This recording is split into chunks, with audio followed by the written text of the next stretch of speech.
Beleza. Então, pessoal, a gente começa a nossa aula aqui, vão ser quatro encontros, tá?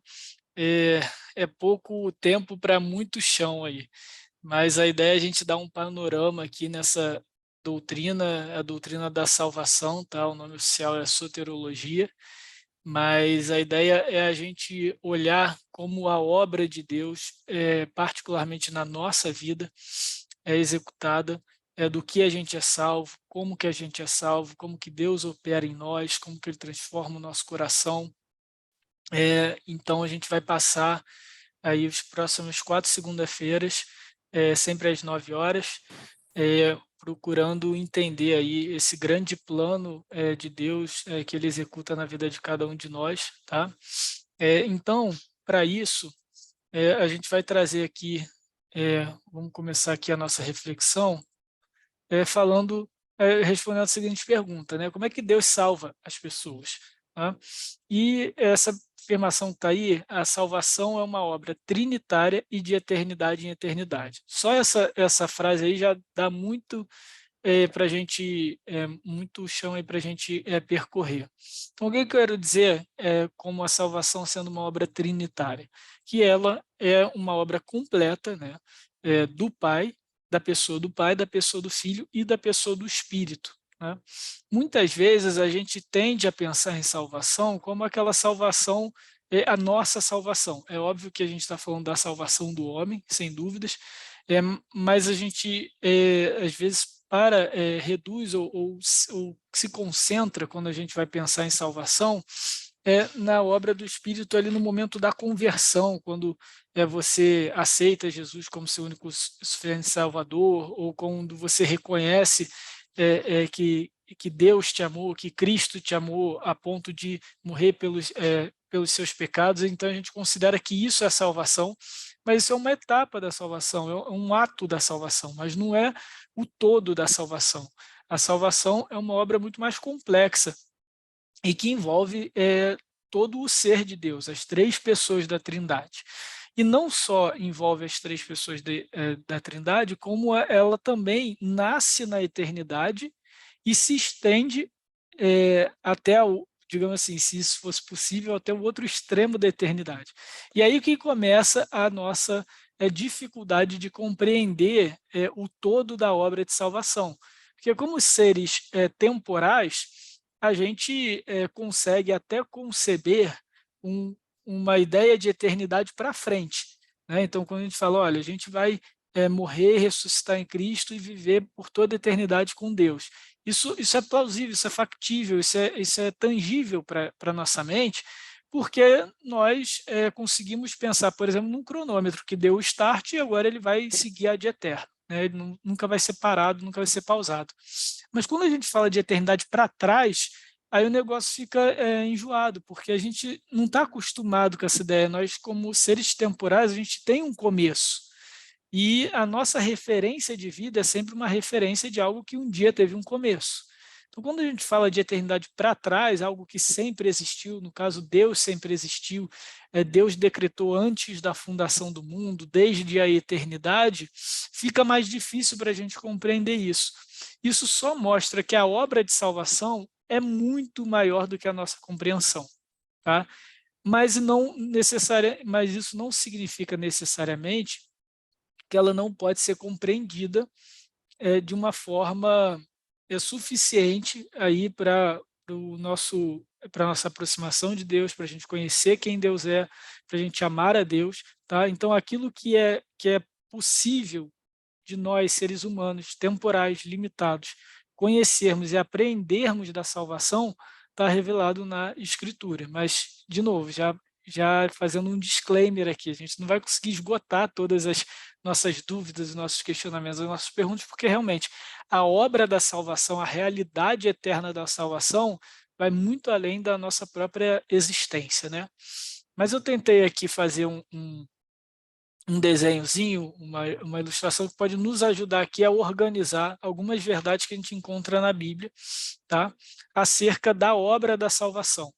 Então, primeiro, né, eu falei que a salvação é uma obra da Trindade, ou uma obra trinitária. que significa? Que antes da fundação do mundo, e aí antes da fundação do mundo é esse aspecto da eternidade que sempre existiu, tá? Antes mesmo da criação da matéria e do tempo, o Pai decreta a salvação. Qual é o papel de Deus Pai no ato da salvação? Ele decreta, ele determina aquilo que vai ser, então, dito, estabelecido aí na história da salvação. Tá? Então, o Pai decreta a eleição diz respeito a quem vai ser salvo, quem vai ser separado por Deus para a salvação eterna. Ele decreta a predestinação, ele predestina, ou seja, ele não só determina quem, mas ele determina o para quê, ele determina a finalidade. A gente vai ver isso daqui a pouquinho no texto de Romanos. E ele também decreta, determina o meio de salvação. E a gente entende aqui que o único meio de salvação determinado pelo Pai foi a cruz de Cristo. Então, por exemplo, alguns textos do Apocalipse, né, que diz o seguinte: o cordeiro que foi morto antes da fundação do mundo. O que significa isso? Que Cristo morreu na eternidade, antes mesmo de tudo existir? Não, não é bem assim. Na verdade, ali no texto de João, o que ele está querendo dizer é o seguinte, que a morte de Cristo, a morte vicária de Cristo, a morte pelos nossos pecados, substitutiva de Cristo, já havia sido decretada, determinada por Deus antes da fundação do mundo. E só por ter sido decretada por Deus, ela já é tomada pela Bíblia, tomada pelo texto bíblico como real, ainda que não houvesse sido aplicada no tempo e no espaço. Tá? Então, só o fato do Pai ter declarado que a salvação seria pela morte de Cristo, essa morte já é realidade no cosmos, embora ela ainda temporalmente ainda não tenha ocorrido. Tá? Então, o Pai decreta a salvação, os atos do Pai no processo de salvação acontecem antes da fundação do mundo prioritariamente. É lógico que a Trindade vai agindo juntamente ao longo de toda essa linha aí. Mas, de novo, a critério aí de organização do ensino bíblico, né, e dentro das nossas limitações de compreender essa ação, a gente diz que o Pai, particularmente, né, se concentra a sua ação antes da fundação do mundo.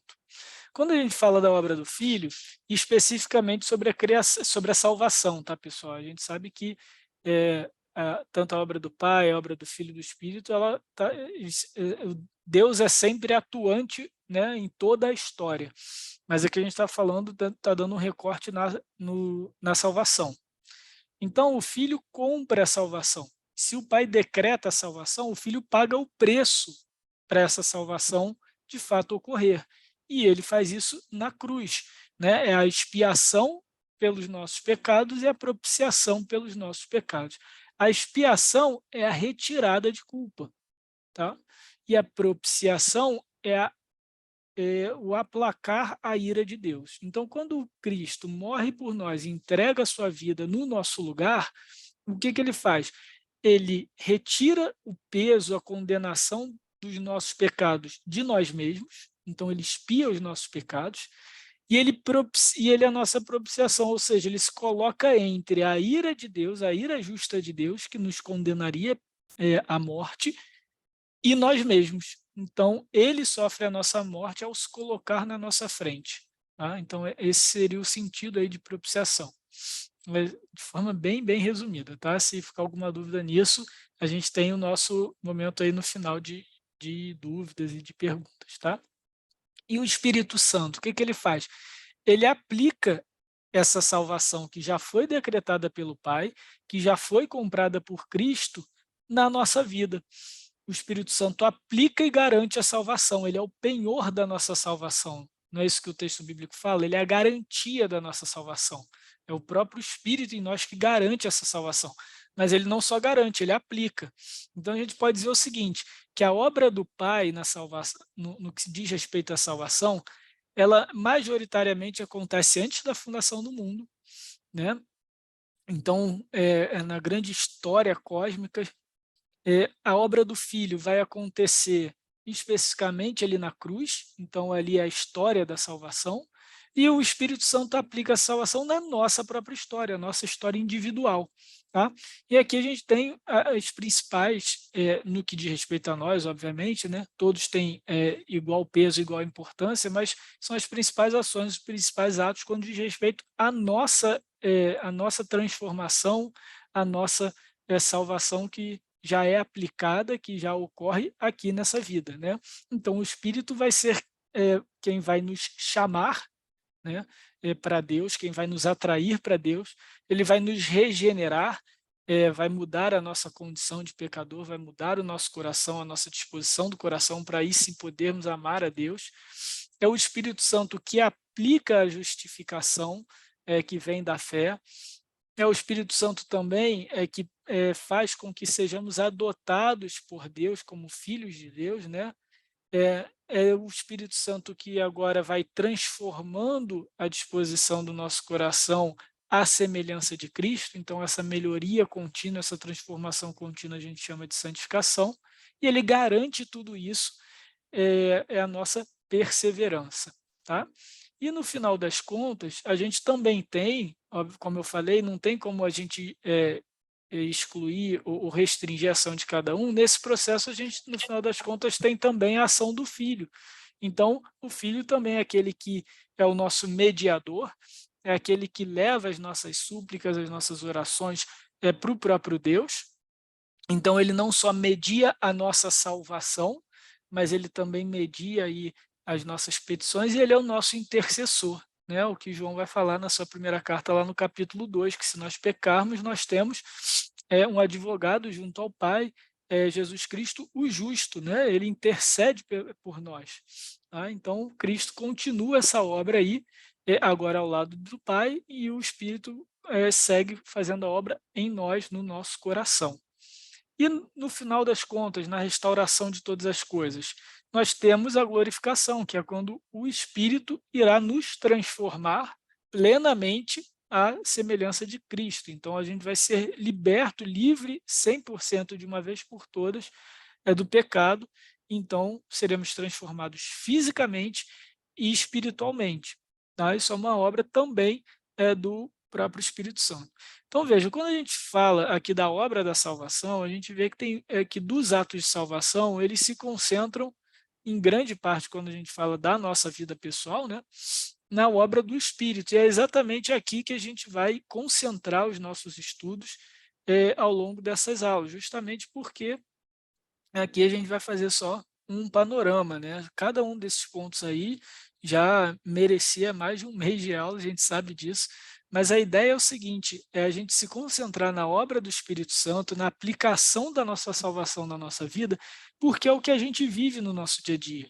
É a maneira como a gente aumenta o nosso amor por Deus, a nossa afeição por Cristo, é a maneira como a gente vê a nossa própria salvação, aquilo que alimenta a nossa fé, alimenta a nossa esperança.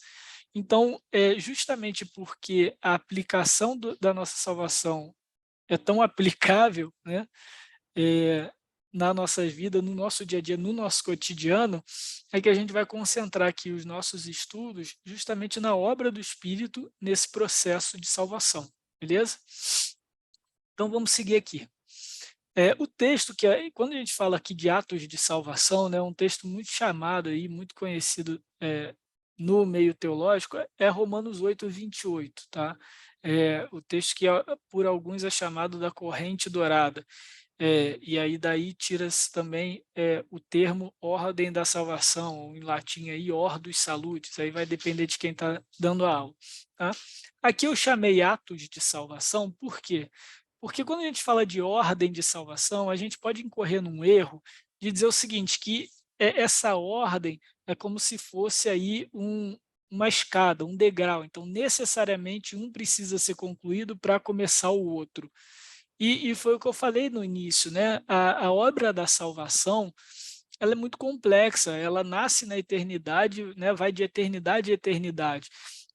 Fica difícil a gente colocar uma ordem sequencial e condicional aí, né? De cada passo aí, de cada elemento, tá? Então, quando a gente fala aqui de salvação, eu prefiro falar os atos de salvação, você poderia usar também o processo de salvação, se você quiser usar também a ordem da salvação, saiba que esses passos, alguns começam e não vão terminar até que o último, né, a glorificação, de fato se conclua. Então vamos ler aqui o texto de Romanos 8 e deixar um pouco mais claro esses conceitos aqui para a gente. Vamos lá. Sabemos que todas as coisas cooperam para o bem daqueles que amam a Deus, daqueles que são chamados segundo o seu propósito. Pois aqueles que Deus de antemão conheceu, ele também predestinou, para serem conformes à imagem de seu Filho, a fim de que ele seja o primogênito entre muitos irmãos. E aos que predestinou, a esses também chamou, e aos que chamou também justificou, e aos que justificou, a esses também glorificou. Então veja, aqui Paulo não pretende esgotar toda a ordem da salvação, as etapas da salvação, né? Ele não fala, por exemplo, da regeneração, ele não fala da santificação, ele não fala da perseverança, outros temas relacionados à salvação, à obra do Espírito Santo em nós, que ele mesmo trata em outras cartas, tá? Mas aqui, o que ele está querendo dizer? Qual é o principal objetivo de Paulo aqui, ao tratar desses atos de salvação, né, de maneira processual ou de maneira lógica, tá? É que Paulo quer mostrar aqui que os atos da salvação seguem uma lógica causal e não uma ordem cronológica. Ou seja, existem coisas que precisam acontecer primeiro, de fato, tá? Isso daí é inquestionável. Então, por exemplo, a gente não pode ser glorificado, né, ser transformado plenamente, a gente ainda não foi. Isso só quando Cristo voltar, né, na consumação dos tempos. Mas a gente não vai poder passar por isso sem antes ser justificado, sem antes ser declarado justo. A gente sabe também que a gente não pode ser justificado se a gente não tiver a fé.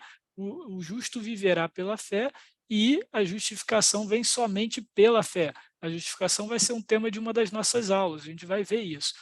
Então, aqui o que Paulo está querendo chamar atenção é para uma unidade de ação, mas é uma unidade que tem atos específicos, atos diferentes e dependentes uns dos outros. Mas essa dependência, de novo, um não precisa terminar para o outro começar.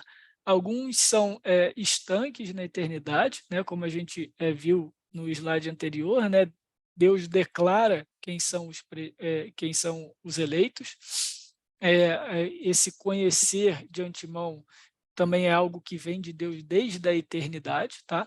Então, mas isso perdura. Então, embora seja um ato que aconteceu previamente a outros, por exemplo, a nossa regeneração, a nossa justificação, a nossa santificação, os seus efeitos continuam por toda a eternidade. Então, embora Deus tenha eleito, predestinado, declarado o meio de salvação antes da fundação do mundo, os efeitos dessa declaração continuam por toda a eternidade. E é justamente esses efeitos que vão sustentar, permitir que os demais atos de salvação ocorram. Tá? Então, a gente não precisa necessariamente dizer o seguinte, olha, tem uma ordenzinha cartesiana para cada um dos passos aí da ordem da salvação. Mas a gente sabe que alguns são causais, segue uma lógica aí, um processo lógico, tá bom? Então, vamos começar aqui, a gente não vai até o final aqui do texto de Romanos, tá bom? Hoje a gente vai até a metade aqui desse texto, tá bom? Mas vamos começar aqui do começo, né? Então, sabemos que todas as coisas cooperam para o bem daqueles que amam a Deus e daqueles que são chamados segundo o seu propósito. Esse texto é interessante, esse versículo é interessante porque essa primeira parte é super comentada e citada no meio evangélico, né? Principalmente quando alguma coisa dá errado na vida, a pessoa já tira aí do bolso, né? Não, a gente sabe que todas as coisas cooperam para o bem daqueles que amam a Deus. Mas, assim, embora isso seja verdade, seja aplicado, obviamente, inclusive nas questões ordinárias da vida, quando tudo dá certo, quando tudo dá errado, Deus continua no controle e a cooperação de todos os eventos do universo são para o cumprimento do propósito de Deus. O objetivo principal de Paulo aqui é acerca da salvação. Então, o que ele está querendo dizer aqui? que todas as ações, tudo que acontece no cosmos, tudo que acontece no universo, vai conduzir aqueles que amam a Deus, aqueles que são separados por Deus, para a sua salvação. Então, os atos ordinários do cosmos, tudo vai convergir para a salvação dos eleitos. Tá? Essa é a garantia da salvação dos eleitos. O capítulo 8 de Romanos vai ser um grande alívio aí na carta de Paulo, porque ele fecha o 7 meio sem esperança, né? Quem me livrará do corpo dessa morte? Então, em Romanos 8, Paulo vai trazer o alívio, vai trazer o frescor aí da doutrina de salvação, que é a graça de Cristo, que é a obra do Espírito e não da lei que vai salvar o homem. Isso é garantia, isso é dado por Deus pela graça, a gente não precisa fazer nada, a gente não pode, não consegue fazer nada, tá? Para que a gente seja salvo. Então, mesmo com o nosso pecado, mesmo com a maldade do mundo, mesmo com tudo de ruim que tem ao nosso redor, ainda assim a nossa salvação será executada, a salvação daqueles separados por Deus será executada, porque todas as coisas cooperam para o bem daqueles que amam a Deus e daqueles que são chamados segundo o seu propósito. Entenderam agora como esse versículo tem muito mais peso, muito mais importância do que a nossa aplicação ordinária e diria até coloquial dele? É uma garantia de que a obra de Deus vai ser executada, vai ser definida, vai ser completa na vida daqueles que ele ama e que o amam.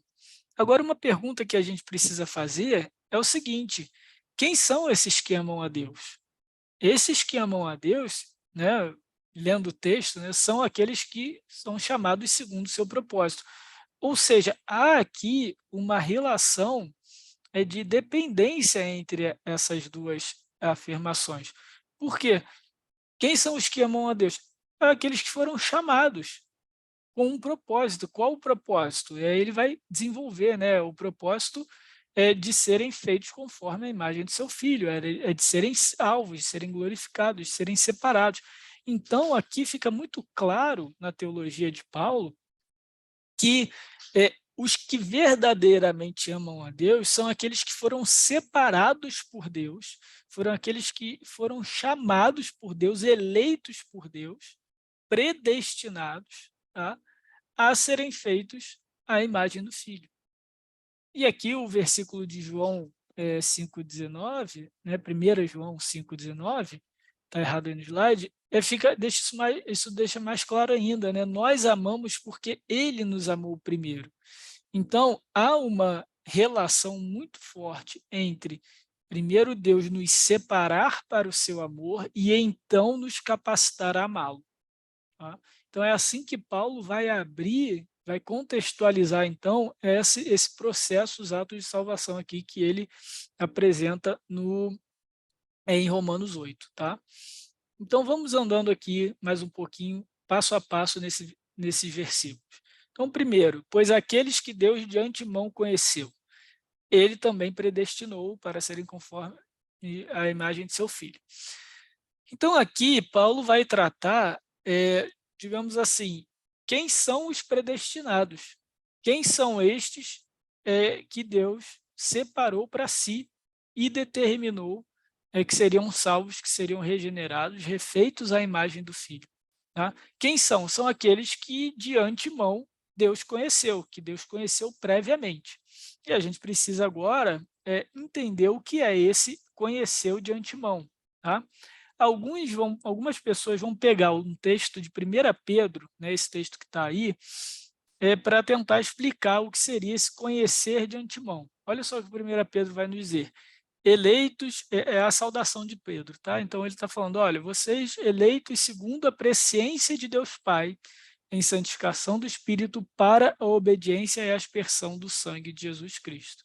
Então, olha, está bem próximo daquilo que Paulo vai colocar ali em Romanos 8, né? Então, ele coloca que há uma eleição, há uma separação, né, de algumas pessoas, de acordo com uma presciência, uma ciência, um conhecimento prévio, né, aqueles que de antemão conheceu, com um objetivo, com uma finalidade. Qual é? Para a obediência, ou seja, obediência é ser feito à semelhança de Cristo, né? Porque Cristo obedeceu o Pai perfeitamente, né?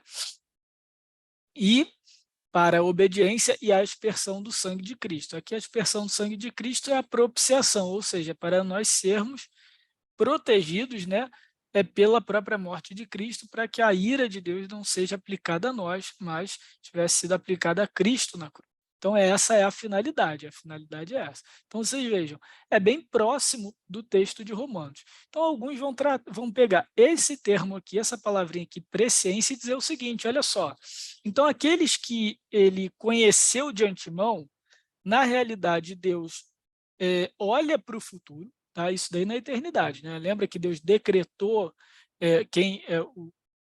os eleitos, né? E a predestinação, os predestinados antes da fundação do mundo? Então, lá na eternidade prévia, que a gente não tem como imaginar como seria isso, Deus olha para o futuro, tá?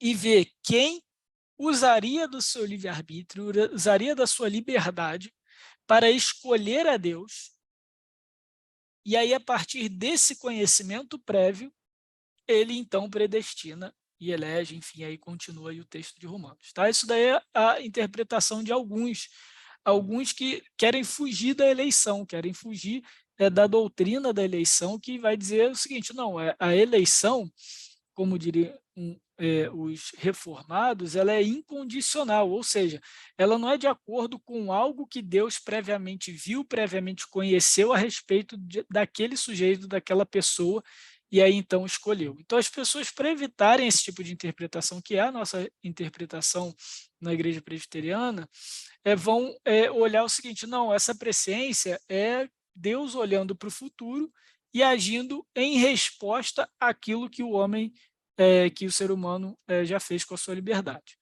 A gente tem alguns problemas com essa interpretação, vou dizer quais. O primeiro deles é o seguinte, é que Deus passa a ser um escravo do tempo. Ele passa a ser não um agente soberano e atemporal, mas ele passa a ser, passa a reagir temporalmente. O que eu quero dizer com isso? Que Deus, sendo o criador de todas as coisas, no momento em que ele cria os céus e a terra, o universo, ele também cria o tempo, ele cria a matéria e o tempo, ele cria tudo que comporta a nossa realidade. Tá? Então, quando eu digo que Deus olha, que essa presciência de Deus, na realidade, é uma previsão do futuro, eu estou dizendo que Deus está abaixo do tempo e que a linha temporal, a linha de eventos que se sucederiam a partir do momento em que ele cria todas as coisas, independe de Deus. Isso não é a marca de um Deus soberano, isso não é a marca de um Deus atemporal, isso daí não faz sentido num Deus que rege o tempo, que domina o cosmos. Tá? Agora, como que a gente explicaria esse pré-conhecimento de Deus? De fato, Deus conhece o futuro, ele sabe de todas as coisas, mas ele sabe de todas as coisas não como alguém que tem conhecimento do futuro, alguém que olhou o futuro, que viajou no tempo e voltou para contar o que aconteceu. Não, Deus conhece o futuro na posição daquele que o decretou e que o determinou. Lembra que eu falei que o próprio decreto de Deus a respeito do meio de salvação já tornava aquilo real, a ponto de João falar que Cristo é o Cordeiro que foi morto antes da fundação do mundo? Isso serve para todas as outras coisas. Então, só o fato de Deus ter criado todas as coisas e determinado todas as coisas, isso já faz com que elas venham à realidade, elas venham à tona. Então, Deus sabe sim quem iria escolher ele, quem iria confessar os seus pecados, reconhecer Cristo como único suficiente Salvador, não porque ele olhou para o futuro e reagiu a ele, mas porque ele decretou quem seriam esses. Tá? Isso é a marca de um Deus soberano. Mas essa argumentação, digamos assim, é uma argumentação lógica baseada num atributo de Deus, que é a sua soberania. Mas para a gente construir uma boa doutrina, não basta isso. Ela não basta ser logicamente estruturada, ela precisa ser fundamentada na Bíblia. E outros textos vão nos ajudar a entender o que é essa presciência, o que é esse conhecimento prévio de Deus. Então, por exemplo, Paulo, na mesma carta de Romanos, no capítulo seguinte, ele vai agora tratar justamente dessa questão da eleição, da questão da escolha de Deus. E olha o que Paulo vai falar nos versículos 11, 16 e 18. Depois você pode pegar o texto todo aí e ler em sequência, mas aí eu separei aqui os principais para a gente se ater aqui no nosso tema. Aqui ele está falando de Esaú e Jacó, tá? Dois gêmeos, e que Esaú era o mais velho, ele nasce primeiro, ele sai alguns minutos antes de Jacó, e pela cultura, pela lei do Antigo Testamento, Esaú seria aquele que merecia todas as bênçãos da primogenitura, seria aquele que receberia a principal das bênçãos, né? Principalmente vindo Esaú da linhagem de Abraão, Isaac, né? E Deus de Abraão, Isaac e Jacó, mas aí até por isso você vê que não foi Esaú que recebe essa linhagem, uma linhagem da promessa de Deus, de que ele faz a Abraão, né, de que a partir dos seus filhos, né, a partir da descendência de Abraão e do próprio Abraão, todas as nações da terra seriam abençoadas. Então, Esaú, em tese, por direito, seria o herdeiro dessa grande bênção, dessa grande promessa, da grande aliança feita com Abraão. Mas não é o que o texto bíblico afirma, né? Essa aliança foi feita com Jacó e não com Esaú, invertendo aí a naturalidade cultural da época. E olha o que Paulo vai tratar, vai explicar a respeito disso para a gente. E os gêmeos, né, Esaú e Jacó, não eram nascidos, nem tinham feito bem ou mal, para que o propósito de Deus quanto à eleição prevalecesse, não por obras, mas por aquele que chama. Então, o que Paulo está dizendo aqui é o seguinte, olha só, não foi baseado em nenhuma ação deles. Na verdade, foi antes do nascimento deles. E a gente sabe que antes da fundação do mundo. Justamente para que ninguém atribuísse a uma obra temporal, uma obra humana de qualquer um dos gêmeos, para que a eleição prevalecesse. E aí ele continua, assim, no versículo 16, assim, pois, isso não depende de quem quer ou de quem corre, mas de Deus que tem misericórdia. E no 18, logo, Deus tem misericórdia de quem quer e também endurece o coração de quem ele quer. Então, aqui Paulo deixa muito claro que não é um critério baseado, o critério de Deus não é baseado numa ação nossa, nem algo que ele previu, que ele viu com antecedência. Mas é baseado no quê, então? Como é que Deus escolheu a uns e não escolheu os outros? Não sei. Eu não posso afirmar, eu não posso responder essa pergunta. Não cabe a mim responder essa pergunta, porque a Bíblia não responde essa pergunta. A única coisa que a Bíblia diz é o seguinte, que Deus tem toda a autoridade, tem todo o direito de determinar isso. Lembre-se, quando a gente vai falar de salvação, a gente está falando de salvação do pecado. Então, se Deus fosse de fato justo, ele condenaria a todos. Então, se Deus separa alguns para a salvação, isso não faz de Deus injusto. Isso faz de Deus misericordioso com alguns. E com outros, ele aplica a sua justiça. Tá? Então, justiça na Bíblia, justiça para Deus, não é ser misericordioso com 100% dos pecadores. Tá? Justiça é você cobrar o preço daquele pecado. Para alguns, ele cobra na própria pessoa. Para outros, ele cobra no seu filho, no seu filho, né, Jesus, que morreu na cruz por esses que ele já de antemão já tinha separado. A gente não pode saber o porquê, mas a gente sabe a finalidade, o para quê. Para que esses separados formassem, então, uma grande família, tivessem uma aliança e fossem chamados filhos de Deus, tá? E herdassem o reino desse mesmo Cristo. Tá? E se a gente pega um outro texto aqui de João, 1 João 2, olha o que ele coloca aqui.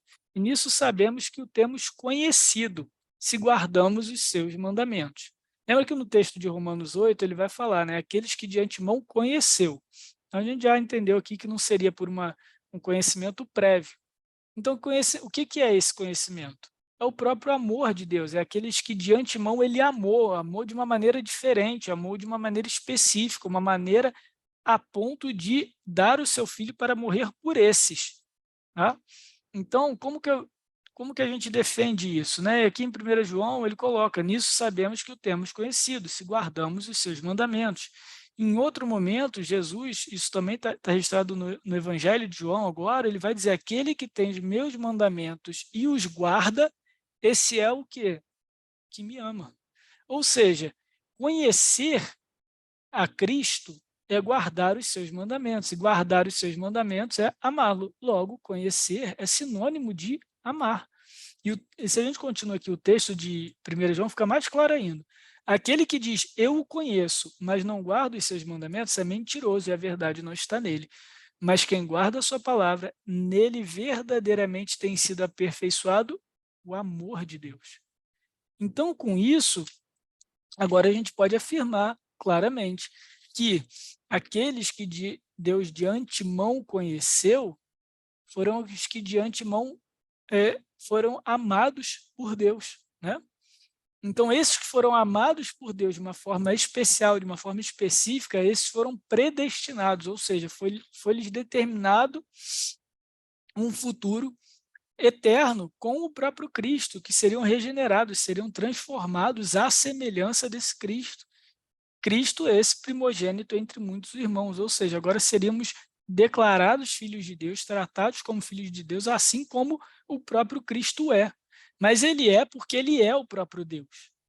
Nós somos porque nós fomos feitos filhos de Deus pela obra de Cristo. É daí que fala da adoção, a doutrina da adoção, que a gente também vai ver numa aula mais para frente.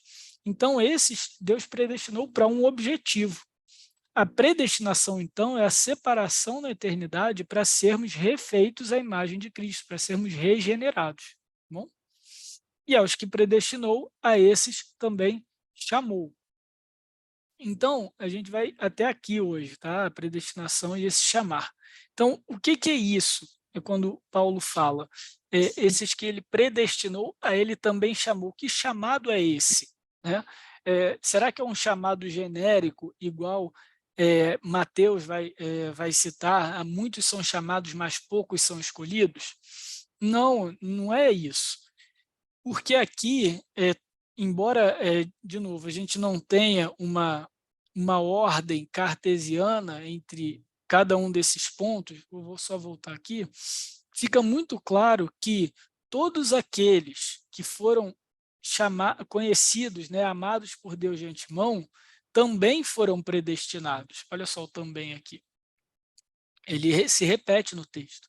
E todos os que foram predestinados para serem feitos conforme a imagem do Filho, também foram chamados. E todos os que foram chamados também foram justificados. E todos que foram justificados também foram glorificados. O também garante que o mesmo grupo que foi conhecido por Deus de antemão é o que foi glorificado. Tá? Isso é muito importante para a gente compreender toda a doutrina da salvação, né, que inclui aí a predestinação e a eleição, mas não se resume a ela, porque isso mostra aqui, agora a gente pode voltar aqui no nosso texto, que quando Paulo vai falar aqui do chamado, é o chamado eficaz, é aquele chamado que transforma o coração do homem, que faz com que o homem abandone a sua vida de pecado. Tá? E olha só o que o texto de Efésios vai nos trazer aqui, fica bem claro esse chamado específico.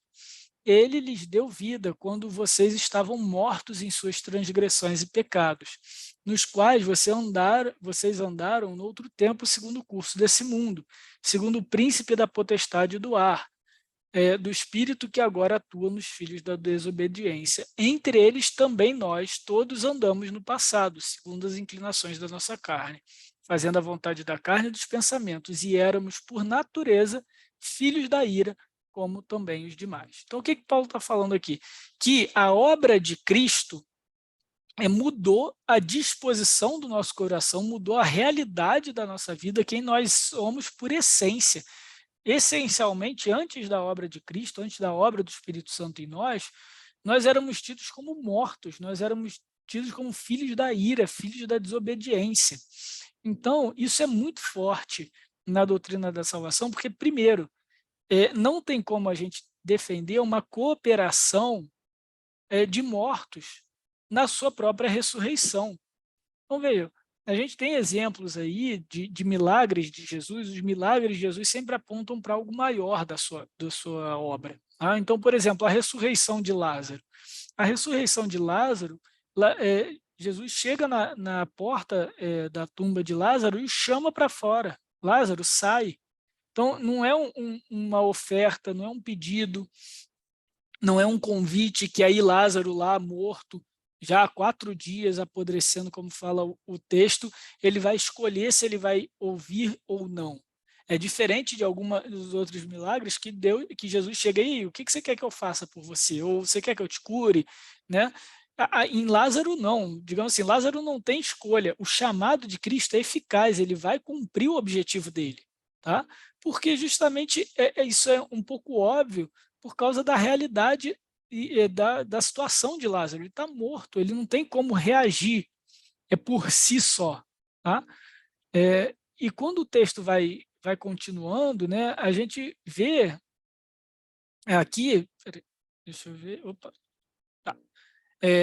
A gente vê aqui, ó, por exemplo, que Paulo vai se referir a nós como filhos da desobediência, filhos da ira. Ou seja, é impossível que seres humanos, dessa forma descritos, pudessem ter algo no seu coração que lhes movesse para a direção de Deus. Tá? Então, esse chamado não é um simples convite, tá? Mas é uma ordem, é um ato de Deus, assim como o ato de criação. Haja luz, não tem volta, não tem como não haver luz depois que Deus declara que haja luz, tá? Que haja luz. Da mesma forma, é quando Deus nos chama. Esse chamado é eficaz, é o que a doutrina é aquilo que a gente chama de vocação eficaz. Quando o Espírito Santo nos chama, é impossível que nós neguemos esse chamado, tá? Então, a gente precisa fazer essa distinção. Há aquele chamado, que no caso era o texto de Mateus que eu citei anteriormente, que ele se referia à pregação da palavra. Então, muitos são chamados, muitos são convocados, muitos ouvem a pregação, mas poucos são escolhidos. Então, daqueles que são chamados, poucos são de fato chamados aos termos aqui de Romanos 8, que representam aí os eleitos. Tá? E quando a gente continua aqui o texto de Efésios, no versículo 4 a 5, olha o que Paulo vai dizer. Mas Deus, sendo rico em misericórdia, por causa do grande amor com que nos amou, estando nós mortos em nossas transgressões, nos deu vida juntamente com Cristo, pela graça sois salvos. Ou seja, foi um ato de misericórdia e não de justiça. O que seria um ato de justiça? Ele, de fato, ver em nós algo, né, ou reconhecer em nós algo, que o movesse a essa salvação. Tá? Isso seria justiça. Mas não há justiça aqui, há misericórdia. Então, não é que Deus seja injusto, é que Deus é misericordioso. Tá? É quando ele não age com justiça conosco e essa justiça é transmitida a Cristo, tá? No caso da condenação dos nossos pecados. E aí, ele segue, né, com amor, por causa do grande amor com que nos amou. É esse amor que vem desde a eternidade, né? Aquilo que a gente leu em Romanos 8. Pela graça sois salvos.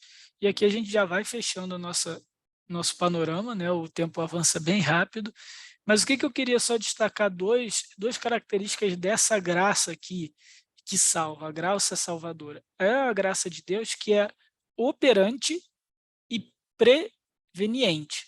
O que significa eu dizer que a graça é operante? É que ela não depende da ação humana. Justamente é isso que a gente veio trabalhando aqui. Nós estávamos mortos nos nossos delitos e pecados, então a gente não tem a capacidade, a gente não tem condições de reagir voluntariamente ao chamado de Deus, justamente por causa da nossa condição de morte, da nossa condição de desobediência, da nossa condição de rebeldia. Paulo vai dizer em outro momento que nós éramos inimigos de Deus. Tá? Então a graça precisa ser operante, ela precisa ser ativa, ela precisa ser soberana. Ela não aguarda a nossa voluntariedade porque ela não existe. Então, se Deus fosse aguardar a nossa voluntariedade, certamente ninguém seria salvo. Então, aquele jargão que é dito em algumas igrejas, né? Não, o Espírito Santo é muito educado, né? Então ele bate, mas ele não arromba a porta. Gente, isso não faz sentido nenhum, isso não tem base bíblica, isso não condiz com o que a gente vê da necessidade de salvação nossa. Então, o Espírito Santo pode ser educado, mas ele é soberano, ele é amoroso, ele vai agir para salvar aqueles a quem Deus amou de antemão.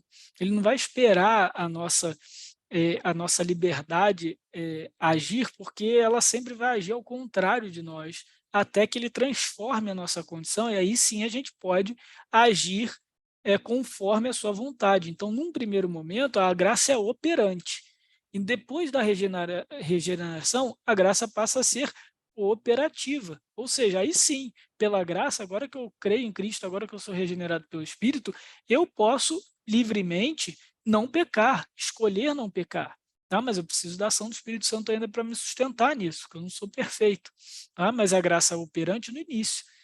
E justamente esse início é o que diz respeito a essa segunda palavra, preveniente, ou seja, ela precede a decisão humana, ela não aguarda a decisão humana, tá? Então ela é operante e preveniente, ok? E aí algumas conclusões bem rápidas, né? Então, o que isso nos leva a ter de convicção, né? Primeiro, a salvação nos faz confiar no amor de Deus e não em nós, né? Talvez o mais difícil da doutrina da salvação exposta dessa maneira é que é uma é, é uma é uma afirmação, né? É um ataque contra a nossa arrogância, contra a nossa vontade de ser dono da nossa vida, de controlar a nossa existência, né? De ser dono da nossa realidade. Então a gente defende a nossa pretensa liberdade assim, com unhas e dentes, né? Até mesmo da salvação de Deus. Não, então eu aceito que Deus me salva, mas desde que eu reconheça, ele reconheça que eu sou livre nesse processo, né? Isso daí faz parte da nossa situação humana, né? De justamente querer ter o controle de todas as coisas, justamente querer ser o centro da nossa vida, e a salvação nos humilha nisso, mas é uma humilhação que nos leva a confiar no amor de Deus, porque justamente a gente vai falhar constantemente. Quantas vezes cada um de nós aqui não se decepcionou consigo mesmo, né, em escolhas, enfim, então nós não somos confiáveis, a gente não é seguro em nós mesmos. Isso e é bom quando diz respeito à salvação, porque a nossa salvação está segura no Deus que é eterno, né? Então aqui Paulo vai falar aqui no capítulo 5 de Romanos, Deus prova o seu próprio amor para conosco pelo fato de Cristo ter morrido por nós quando nós ainda éramos pecadores. Então, Deus não espera uma voluntariedade nossa para nos salvar. Ele nos ama a ponto de nos transformar, de nos capacitar a amá-lo, tá? E isso traz segurança e humildade no nosso relacionamento com Deus. A salvação, por incrível que pareça, né, alguns vão dizer que não, mas a salvação fortalece a nossa pregação, né? Algumas pessoas que reduzem demais a doutrina da salvação à doutrina da eleição, né, o aspecto da eleição, vão dizer, não, mas para que, então, se está todo mundo eleito, se já está todo mundo separado, escolhido por Deus, por que a gente vai pregar, né? Mas isso daí, na verdade, fortalece, anima a nossa obra em Cristo, a nossa obra de testemunho do Evangelho. Olha o que Paulo vai dizer em Timóteo, 2 Timóteo. Mas a palavra de Deus não está algemada. Aqui ele estava algemado, né? Então ele vai dizer, mas ao contrário de mim, a palavra de Deus não está algemada. E é por essa razão que eu suporto tudo por causa dos eleitos, para que também eles obtenham a salvação que está em Cristo Jesus com glória eterna. Ou seja, Paulo poderia falar assim, cara, tá todo mundo eleito, então vida que segue, cada um já tá garantido no seu. Mas ele vai dizer o seguinte, não, eu aguento ser algemado, ser açoitado, ser humilhado, justamente porque eu sei que a salvação que eu estou pregando é garantida aos eleitos. Então, o meu trabalho não é em vão em Cristo. Aquilo que eu estou fazendo por amor a Cristo, por amor ao Evangelho, com certeza vai alcançar os seus frutos no tempo que Deus quiser, na maneira como Ele quiser. Mas isso daí me faz ter até disposição para a morte, para as algemas, para o que deve não importa, porque a salvação é garantida. Então, isso precisa fortalecer o nosso testemunho, fortalecer a nossa pregação. A gente sabe que a obra de Deus, a vontade de Deus é perfeita na sua execução, no seu objetivo, na sua finalidade. Isso tem que incentivar a gente, tem que nos dar mais coragem ainda para pregar o evangelho, principalmente agora que tantos pensamentos, tantas oposições vêm surgindo com a ideia contra a visão cristã, contra a pregação bíblica, aí que a gente tem que ter mais coragem, porque essa salvação é garantida, essa salvação já foi estabelecida antes da eternidade. E ela também nos dá a segurança de um futuro com Cristo, é justamente essa certeza, essa segurança que é eterna, né, que nos faz ter esperança da nossa eternidade, de dias melhores, de dias perfeitos com Cristo. Né? É o que Paulo vai deixar bem claro em Filipenses 1,6: estou certo de que aquele que começou boa em obra em vocês há de completá-la até o dia de Cristo Jesus, o dia que Cristo voltar, então, para ressuscitar os mortos, transformar a gente de uma vez por todas, nos libertar do pecado, e a gente então passar a eternidade no seu reino, em um relacionamento perfeito uns com os outros e principalmente com Deus. Isso tudo vem de uma fé, de uma visão de uma fé sólida, de uma visão da salvação, de uma visão da obra de Deus, da salvação, que é eterna, que é sólida, que é perfeita. Tá bom, pessoal? Então, de novo, a gente encerra aqui hoje, são muitos temas aí, muito profundos. Aqui realmente é só um panorama, essa é a primeira aula. Nas próximas a gente vai se aprofundar aí em outros atos, nos demais atos da salvação, tá? Como a justificação, a adoção, a regeneração, a santificação e a glorificação. E aí a gente vai ficar aí todo mês de novembro aqui, de pouquinho em pouquinho, vendo cada um desses atos. Tá bom, pessoal? Eu vou encerrar aqui, então, a gravação nesse momento.